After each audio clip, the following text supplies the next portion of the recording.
people like to listen. So as long as we're getting that, then it's fine by me.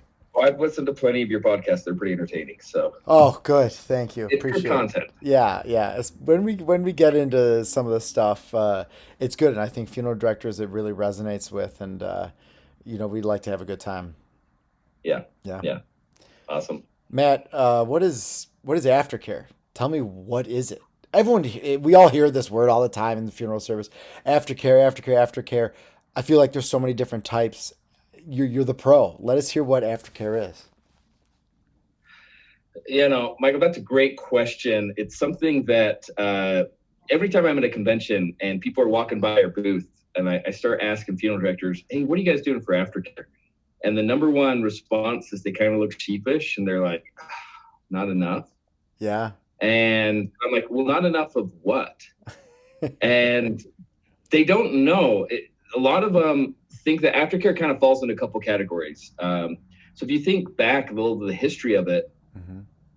when the mortuary was just part of the community, it was being there for the family after the services were over, right? Yeah. I still have small town funeral homes who take their families a bucket of fried chicken and check in on them, Yeah. right? That was aftercare. And then as we kind of went more corporate on the funeral side, then it was like, well, hang on, this could be a sales opportunity. Right. So then we moved into aftercare is pushing pre-need, Hmm. right? And so a lot of funeral directors tell me like, yeah, we already have a pre-need company. And I'm like, well, aftercare doesn't have anything to do with pre-need No. per se. Like it's taking Right. care of the family. And then because people were so offended by the really heavy push on pre-need, the pendulum kind of swung the other way where it was like, well, I just need some kind of reach out. And so that's when the advent of cards in the late 90s Yeah. came on. And then about 15, 20 years ago is when we started doing like texts and emails and just some kind of reach out to the family. Yeah. Um, and then I think this new generation of aftercare is almost going back to the original of more than just reaching out to them and seeing how they're doing. There's an opportunity to actually serve them with what they're dealing with in those next steps, right? And so Yeah. that is something that that's our flavor of aftercare. I think all aftercare is important. I think there has to be a pre-need element, there has to be a Yeah. follow-up element, Yep. but taking care of the family afterwards. And I'll leave this one thing. I was talking to one of the larger conglomerates over the United States, Hmm. and they sent out about 50,000 surveys a couple years ago and asked families like, what can we do better, basically. Right. And by far the number one response was, I didn't feel supported after the funeral was over. Hmm. Once services were done, the funeral director was on to the next family. I didn't feel any support or any help with what I had to deal with next. Yeah. um, no one to go to through with questions. And so I think that is what families are asking for, and that's where aftercare is headed. I'm totally with you 100%. Coming from my background as a funeral director, it's so tough to do that, but it's so important. Like I like just coming from my point of view where we're going every single day so that way we're trying to get the services done, and once that burial takes place or once that cremation they pick up the urn, it's like we shut down. And part of it is probably a good thing because if you deal with some families that are very difficult, it makes it easy. Like, okay, all I have to do is get through this week. But we all Right. know how important it is to continue that service because then you're helping the family through that tough time after the fact. And then it makes them so much more likely to come use your funeral home, unfortunately, when they do have a future loss. And there's so many different ways you can do it, and there's so many different elements, and it's challenging and it's tricky, but finding your own way as a funeral home or using the right companies to do it is so huge. Segueing to this is Matt. He's the the founder owner of Full Circle Aftercare that does a fantastic aftercare program, helping a lot of families and a lot of funeral homes. So I just want to hear what a little bit about what you guys do, so our audience know if they haven't heard you before, and then I'd like to unpack and talk about all the Sure. different types of aftercare and what we can do. Just if it's a small little funeral home, what can I do, or what can someone else do too? So let's talk about all that good stuff. Yeah, absolutely. Well, and to kind of segue off what you were just saying on aftercare, I just talked to a funeral director this week who has been in a family run business. He's been in the funeral industry for 50 years. Yep. Yep. And he's like, every time I was always working for that moment at the graveside where I could hug a family and hand them my card and like, call me if you need anything. That sweet And release, and we my, run off to lunch. right. And the hope was, please don't call me. I hope you never have to call me. And he said that he had someone very, very close to him pass away. Yeah. And all of a sudden he was on the other side of the table. And he's like, I didn't handle it well. And I remember sitting at the graveside and this funeral director came up and she was like, call me if you need anything. And he goes, I never heard from her again. And he goes, on my end, that silence was deafening. Oh, right. okay. And so I thought that was an interesting perspective. He's like, it makes me feel like, he said, I feel kind of hopeless because I am so busy as a funeral director. Right. And I want to be there for families, but I'm just hoping that they don't need me. Yeah.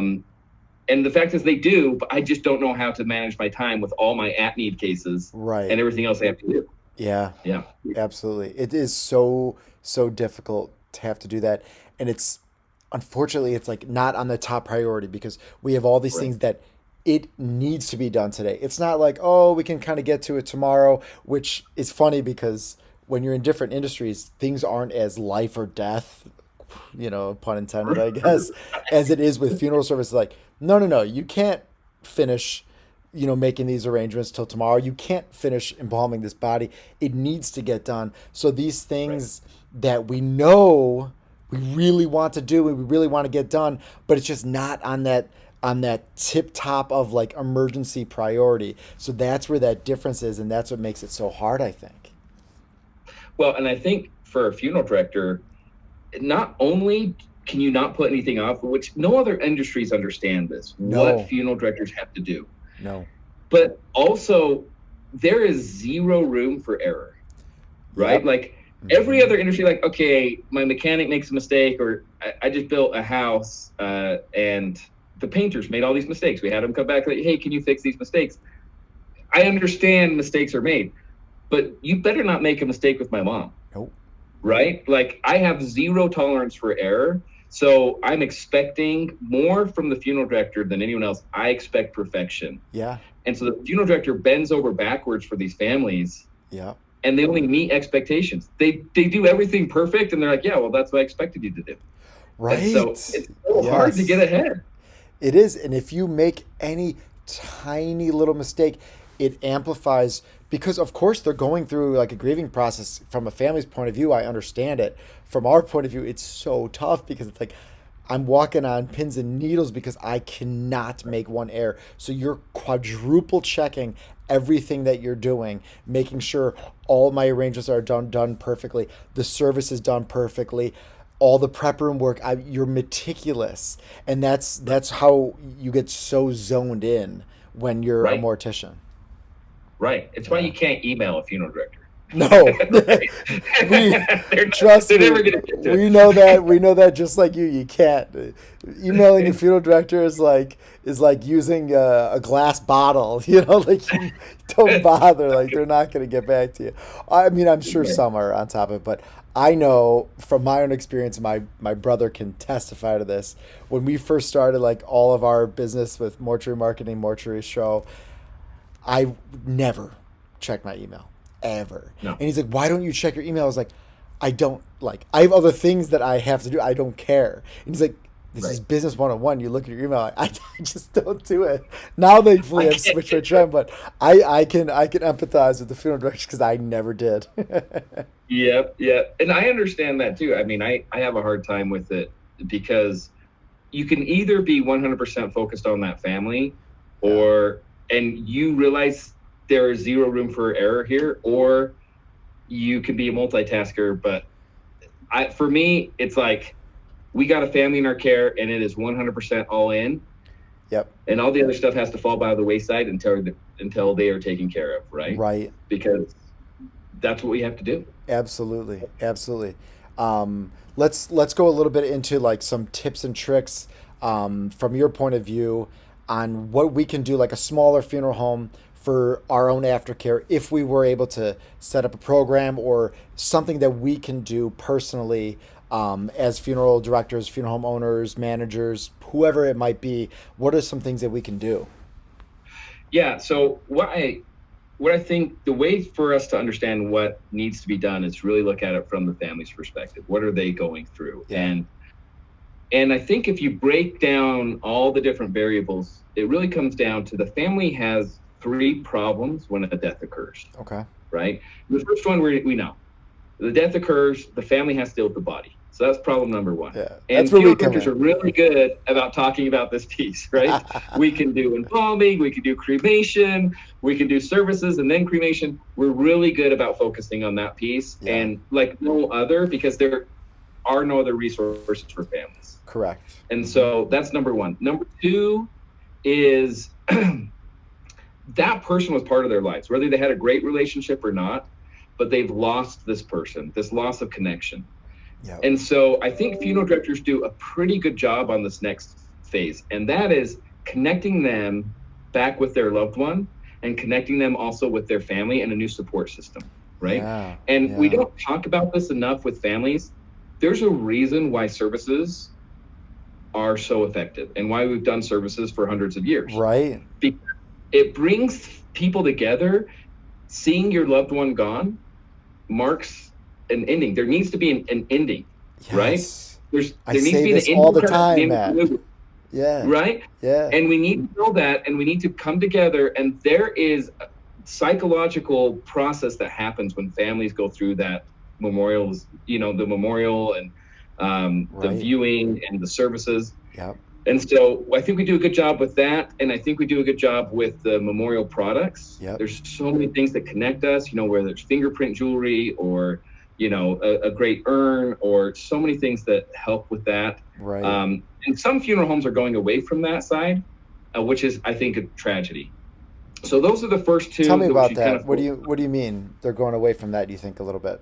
Well, I think, like these online direct cremation, and Oh, yeah. there's just like, hey, we'll deal with the body, but nothing more. And rather than helping families understand, we're not order takers as funeral homes, right? Mhm. We're not just here to take orders. We're here to help them understand what their needs are with their loved one dying, Yeah.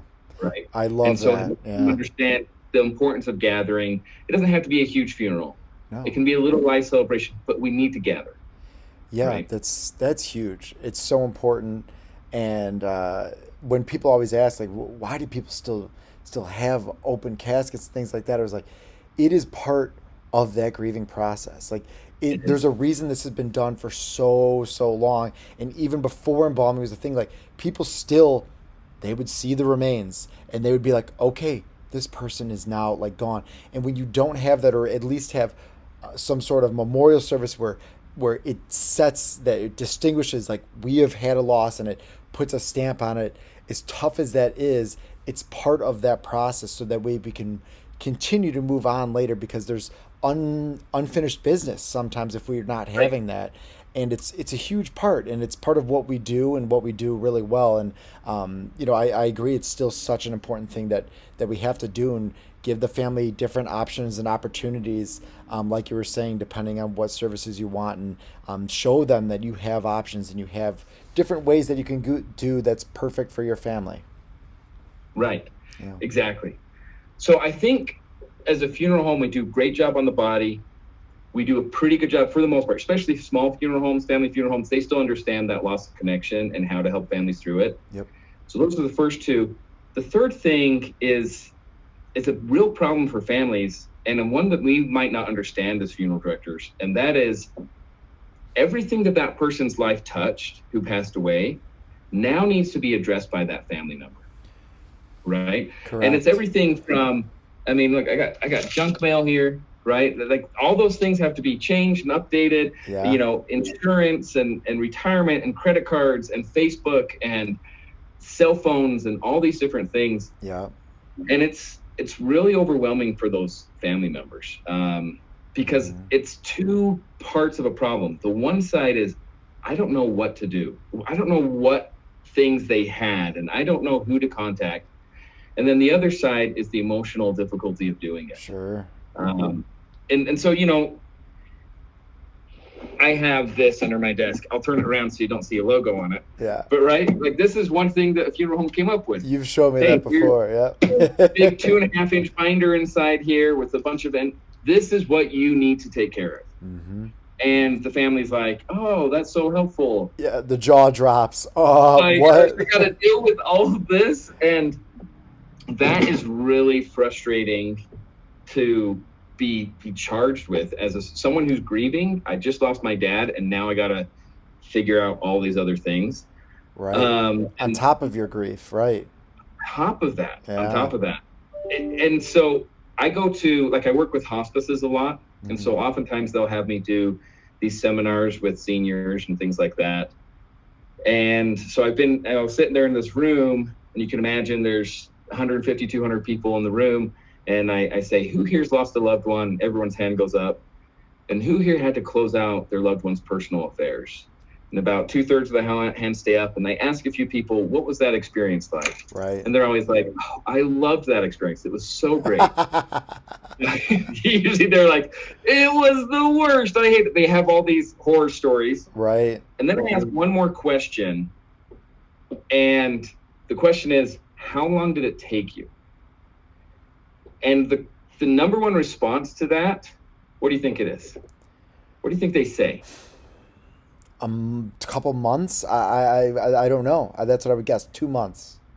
Well, there was a national survey that went out, and they found that families with less than $10,000 of assets, so basically nothing, Okay.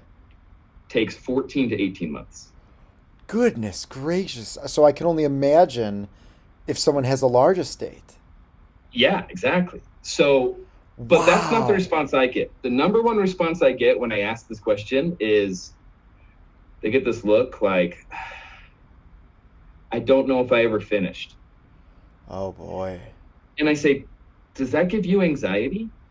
And they're like, so much. It's something that's weighing on you. Yeah. I worry, did I leave something undone? Or I was, as my dad died, my mom's still alive. Was there something, is my mom missing out on stuff now because I didn't help her with those next steps? Right. And the unfortunate answer is yes. I mean, 82% of widows are underpaid on their spousal Social Security benefits. Wow. Well, according to an audit a couple years ago. And Yeah. that means most widows are out there not getting paid. And so not only do they not know what to do, but then they have this anxiety. Did I do it all? Maybe they did, but no one's there to walk them through Right. and tell them that. Right.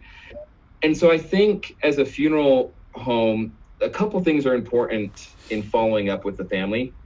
The other two pieces we have a good handle on, but what's next? What does the family have to do with next, and how can we be part of that? Now, we might have enough time on our hands to sit down with each family and go through a checklist with them. We might just have to print off a checklist and say, call me if you have any questions. Or you might hire a third-party service like Circle Aftercare or something else out there. Not to like shamelessly plug, but like that's what the funeral homes do. Yeah. But some kind of follow-up is helpful, right? Right. And the other things, the pre-need sales and like the cards and the text and stuff, those are also helpful to know that the funeral home cares. Right. But helping the family with those tasks is helping the family. What the family should do is when they experience a death, I can go to the funeral home and they take care of all the aspects of losing my loved one, right? They might not be attorneys and help me through probate, but they're going to help guide me through everything I need to do. And that's, I think, the vision. And that's when people say, man, that funeral home really took care of me and went the extra mile. Yeah, it's very true. They're going through so much, so it's hard to even think about that it taking on that process like immediately after, and the fact that it takes so many people so long and never like truly feeling finished. I remember from losses in my own family, my uncle took on all of the stuff that had to go on after, and he just said it was, and he comes from a finance background, and he said, man, it it's just not pleasant. It's not a pleasant experience. So if there's anything we can do as funeral directors to help the family, that because that's one avenue that's going to give them stress, and then if we can help them from an emotional standpoint on top of that, which this does go hand in hand because you're relieving some sort of Right. something, this cloud hanging over their head. I think that's a Right. beautiful thing. What are some of those things that are like on a typical checklist? Like I know I would like to think I know a good majority of them, but what are you suggesting that funeral homes reach out to help them, or use someone like you guys to help them through the process? What does that checklist look like? Yeah, I think the biggest thing is for someone to talk to who understands what those next steps are, even if they have to do some of those steps on their own. Yeah. Just answering a few of those questions is so comforting to the family to give them some peace of mind Right. moving forward. The big questions that people always are asking is about government benefits, is first of all, right? Anything Yeah. about Social Security, veterans benefits, those types of things, top of mind. The next thing that I think families are most worried about is fraud, and for Right. good reason. About 2.5 million deceased individuals get their identity stolen every year. And the Holy last cow. time they studied that was 2016. So Yeah. it's been a few years. So I don't know if it's gone up or down from there, but that's a huge number, right? Yeah. And so I think a lot of families are worried about like who has my wife's information, how is that being used, Right. what's out there, is someone taking advantage of us, is that going to come back on me? So I think fraud protection is the next big one. And then I think the next few are all kind of right in line. Like, what do I do about the financial side of things? Do I need an attorney? Do I need legal help? And what about, it's the, I call them the kind of the little things, but like memberships, AARP membership, Facebook, Instagram, you know, they had digital currency, they had, you know, all these different Yeah. things. It's just like, what do I do about all that? And so either having someone on staff who gets some training, who can talk to them, or having a resource where you can send families that they can talk to someone, um, is really, really helpful. It sure From that. is. It makes a big difference, and just to get some of that relief, or to know what to do, because if, like for example, if I like lost a loved one, God forbid, I would be like, I barely would know where to begin with Right. with closing out their accounts and figuring out what to do with their financials and things like that, and finding out even what they have too. That's got to be a huge part of it, I would think. Oh, it's a huge part of it. It's a Yeah. huge part of it. You know, Mm. I've told the story before, but when I first started the service, so my background is actually engineering, and Yeah. I had a friend in the funeral industry who told me how families were really struggling and there wasn't anyone to help them. So we came up with the service together. But my background was like, oh, let's just make this convenient. Let's make this easy to use for families. Let's give them a lot of information. Yeah.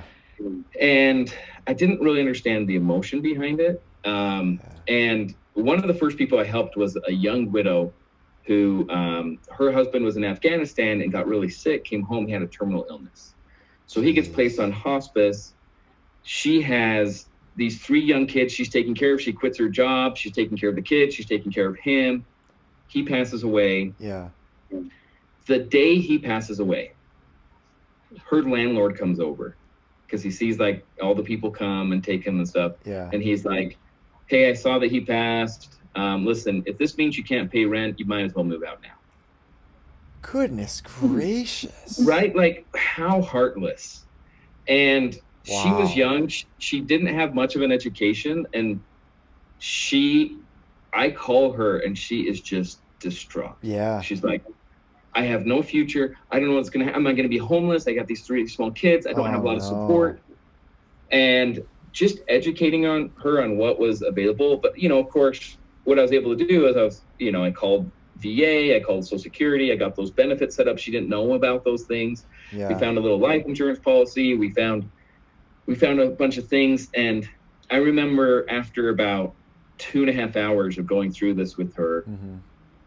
she stopped me in the mid sentence. She goes, you know what, Matt? I can do this. And I was Wow. like, heck yes, you can do this. And you Yeah. need to do this for you and those 3 kids. Like, you're going to take care of it. Yep. You're going to be the mama. And I am here to make sure that you have all those resources to do it. And like, it turned my whole mentality around at that moment. It was like, there's more than just here's a checklist. Like, Right. families, or this is convenient. This will be convenient. Having someone with them to strengthen them through those next steps is so rewarding for the family. Oh And yeah. what it means is, before I talked about families expect perfection from the funeral home and you deliver it every time, Mm-hmm. it's hard to exceed expectations. But when the funeral's over and you're like, I'm still here as a funeral home, I'm still going to take care of you as a family. No families expect that. And they're like, man, the funeral home went the extra mile for me. And what does that create? That creates loyalty, that creates goodwill in the community. Yep. That means differentiation, that means pre-need sales, that means at-need sales, that means all the things the funeral home wants. Yeah. But you can't get those things by going directly, just asking for those things. You have to give them Right. a reason to want to love your funeral home. Yeah, totally. I agree. I think the more that you give and put out there, it comes back to you tenfold, Absolutely. is really what it is. And if you can Right. show that you're willing to go above and beyond, and I always say this about like during a service, this is just the same thing, but just after the service where you're taking it to the next level of showing we do really care about you and care about your family. There is no way they're going to any funeral home for any loss that Right. they have, because Never. they're going to be comparing it to that experience that they had where they reached out to me after and they were really willing to help. And it's a great way to do it. Tell us about where this is what you do. Like, it's clear, everyone listening, like this is what he does. So tell us Right. what Full Circle Aftercare does, from start to finish, and a Sure. little bit maybe how, I know you touched on it, but how you got started in the first place a little bit more would be really wonderful for us to know about. Yeah, absolutely. So, like I said, I'm working in civil engineering. I have this friend who is in the pre-need side of Yeah. a funeral home business, and his name is Tom. And Tom's like, so we came up with this plan. We wanted to sell more pre-need, Uh huh. and so we told families we needed to meet with them after the funeral is over to help them with the next steps. Right. But in reality, we don't have a ton of things to help them with, Hmm. right? And so it's kind of this way for us to get into the home and then talk about pre-need. And he's like, here's the thing. Every family we talk to is like, oh my gosh, you have some help. I would love that.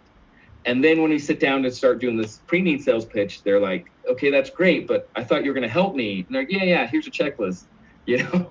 And he's like, Uh, it works when it works, it's a but little most of the time it yucky doesn't feeling, work. right? Yeah. Yeah, he's like a few of our pre-need sales agents are actually starting to help families in some ways, Hmm. but they're only helping the families that they're expecting like a big pre-need sale out of, right? Yeah. So these ones they already have pre-need, I'm not even going to go meet with them, but Right. these ones they're starting to help, and the ones that they do help, it really makes a difference for Yeah. that experience. So he reached out to me. We kind of came up with a program. We worked together for about 2 years going after hospices Uh because huh. he was already in the funeral space. And then in 2016, I bought him out. And that's when we started going with funeral homes. And we kind of changed the direction our service. So basically what we are is we're a white label concierge service. It's part of what the funeral home offers. Hmm. And at the pre-need or the at-need arrangement, the funeral director sits down and says, hey, how many death certificates do you need to order? The family says, I don't know. How many do I need? And Yeah. the funeral director says, well, you need them for these things. And the family looks at that list and they're like, I don't know if I can use this language, but like, oh shit. Go for it. I got to deal with all those things on that Yeah. checklist. And the funeral director Overwhelming. says, hey, we have some people on our staff that are going to take care of that for you. So they'll walk you through those next steps. It's our aftercare team. They report the death to us, and then we call in behalf of that funeral home's name, Hmm. right? This is Matt from Harrow Funeral Home. and I'm here to help you with all the next steps to your comfort level. Yeah. So we set an appointment. We go through the checklist of what needs to be done, help them figure out what does need to be done, and then we make all the notifications for them, help them start paperwork, all those next steps. We're not like attorneys. We're not financial planners. We're not giving them tax advice, that kind of stuff. Yeah. We're just helping them with the notifications, get the processes started. Sometimes they do need to go meet with an attorney. We get feedback for the funeral home. We talk about pre-need in the educational sense. So we get a lot of people interested in pre-need. And then we'll help them until everything's done. And then either the funeral home will take over the aftercare at that point, which will lead more to pre-need, or we can continue at that point with some cards and texts, like they want traditional, really want to get Google reviews, we want those kind of feedback. Yep. Or if they have like another aftercare company that is already doing cards and texts, then we'll pass the baton over to them. Got it. But yeah, that's kind of what we do in a nutshell. We're just there with the family until everything's done. Like, there's no time limit. We're here with you. Once everything's done, then we'll let you go and send you on your way. So it's really that's cool. kind of the experience the family's having. Yeah, so it's you're helping them carry it out, or some of the things that are you actually doing for them? How does it typically work? I'm sure it varies based on the family a lot too, with their level of comfort and everything. Right. We want to definitely make them feel comfortable, but yeah, we'll do as much as we can for the family, because I don't know last time you called into someone like Social Security, but you're sitting on hold for an hour. Yeah.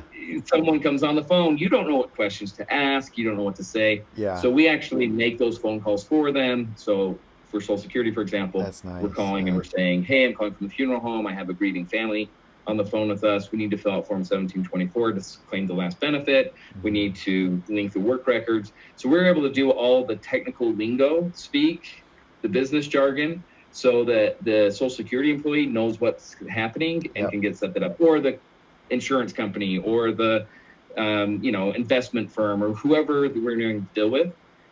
And then the family's just kind of listening to that happen. They can step in and ask questions if they want to. Sure. But we're kind of protecting them from having to say, my mom just died. My mom just died. My mom just died. Yeah. Having to do that, we're going to do all the talking for them. Yeah. Except for when it comes to like probate, then we would they'd have to get an attorney at that point. Or there are a few things they need to do on their own. Like a bank account can't be closed remotely. You have to go into a branch. Mm-hmm. So in that case, we're like, okay, let's talk about timing. When are you going to close the bank account? We need to wait for 3 months until all these other things clear. I'm going to give you the paperwork that you can fill out and walk in and hand to them when they're ready. And so some things we're doing for them, some things we're instructing them to do. And sometimes we're just answering a lot of questions. Yeah, that's really cool. I think it's just a wonderful touch that you can provide to families, and something that most of us are not well versed with. We don't know exactly. So it's helpful to have a professional, and you do it on behalf of that funeral home. So it's not like you're saying, "Oh, I'm calling from some service," and the family would be like, "What?" Like, no, you're calling. You're on behalf of that funeral home, so they already have that connection with the funeral home. They have that comfort, so it just makes the process a little bit easier on them, and it's really, really interesting and cool. Tell us about how you train your employees and what they have to go through to learn how to enact your process with Full Circle. Yeah, finding the right employees to do this was tough at the beginning. Yeah. Because it's almost like a funeral director mentality, right? Like they have to have a heart of a teacher. Yeah. Right? I don't want to just get through a list. I want to help this person gain peace of mind and get through the list. Yeah. Right? But they also can't be so soft that they don't get anything done. Right? It's just like a funeral director. It's just like a funeral director. You have to kind of walk this line. And one thing that I was very passionate about is my wife was a professor up at the University of Utah. And when we got married and then we had our daughter, and she had this great career ahead of her. And when we had our daughter, she called me up one day and she's like, "So I'm going to quit." And I was like, "What? Really? you can't quit. You're giving up you can't come back to the university in 10 years. Like, Yeah. they're not going to give you back your professorship. And she's like, I don't care. This is what I want to do. I want to be there with our daughter. Yeah. And she took a lot of criticism from that, especially from other women, I'm sure. right? Yeah. Yeah. And then I just started noticing a lot of women will put their career on pause to take care of elderly parents, to take care of kids, to take care of other people. Yeah. And then when they go re-enter the workforce, they have this gap in their resume, and oftentimes it's hard for them to get a good job. Yeah. So I said, I'm going to poach all of them. Right. So I went and interviewed about 20 women who were in that stage of like taking care of others, and said, what would you need to look for go back to work that would work for your schedule? And they gave me a bunch of parameters. I took those parameters. That became our basically employee manual. Yeah. And said, we're going to work around your schedule. We're going to work around your needs. And my goal was to help build the resume so they could go get a better job. In reality, it became my secret sauce. Yeah. Because funeral directors love their families. And so the idea of having someone else call their family is not something that they take lightly. Right. And so we had to have people that were so capable with these families, and these women do it. So the training process for them is very intense. Right, I'm sure. Because you have to be, we don't read a script, right? Because I hate it when someone reads a script to me. Yeah. It feels disingenuous. Yeah. But they have to have so much knowledge, because you know how so it is many talking different to family. areas. They're scatterbrained, and you're gonna be talking about veterans benefits, and all of a sudden they're like, well, what about the credit card? Yeah. And you have to have someone who's capable, be like, okay, yeah, we can Switching jump to credit card, gears. sure. Yeah. Then the last, well, what about ARP membership? Okay, yeah, so this is how we build that. And so what we do is very community-based training. We have them listen to a bunch of phone calls, we train them, and then we pass them. They basically pass off section by section, and then they have a mentor. So the mentor helps them as they start their first calls, and realizing that sometimes they're not going to have all the answers. So they have to have the mentor step in and help them with answering those questions until they have enough knowledge base that they can kind of graduate beyond that and do it themselves. And then they are going to be mentoring other estate specialists, helping them through that. And we find that community approach is so helpful, because as we're dealing with all these different families, we're helping about 1,600 families a month. That's great. So as you're helping all these different families, you're running into all these situations, and as they're talking to each other and in these groups and training each other as new situations come up, we're better equipped for that next family. Yeah. Which is why I think funeral directors do the same thing. And when they're able to have like these study groups and talk to other funeral directors who are running into the same situations over and over again, that cross training is very valuable. Yeah, that makes a lot of sense. And I think it only encourages everyone to learn more and more about what your product, so to say, is, and it just makes everyone get better and makes your approach better, and then every family is getting better served, and that's just a wonderful thing. Where do you see your company going in the future? What are your goals? What does all of that look like? So we're a real young company still, and I think somewhat unknown in the funeral industry. And a lot of that's my fault. When I created this company, I was like, I could go raise a bunch of money and have all these other outside influences come in, or we could just kind of run small, because most of our funeral homes are small funeral homes. And I would rather get all my feedback from my small funeral homes on what their families are needing and how I can help them grow their business, rather than a big investor. So we didn't take any investment money. We didn't take any debt on. Nice. So we've kind of just grown by our bootstraps. That's awesome. And so I think the next step is we're starting to become known of like, oh, there's a third option in aftercare. Right. It's more than pre-need. It's more than just follow-up. There's a service-based option. And most of our growth right now comes from word of mouth referral. One funeral director telling their friend about it, and then they're calling up and adding your service.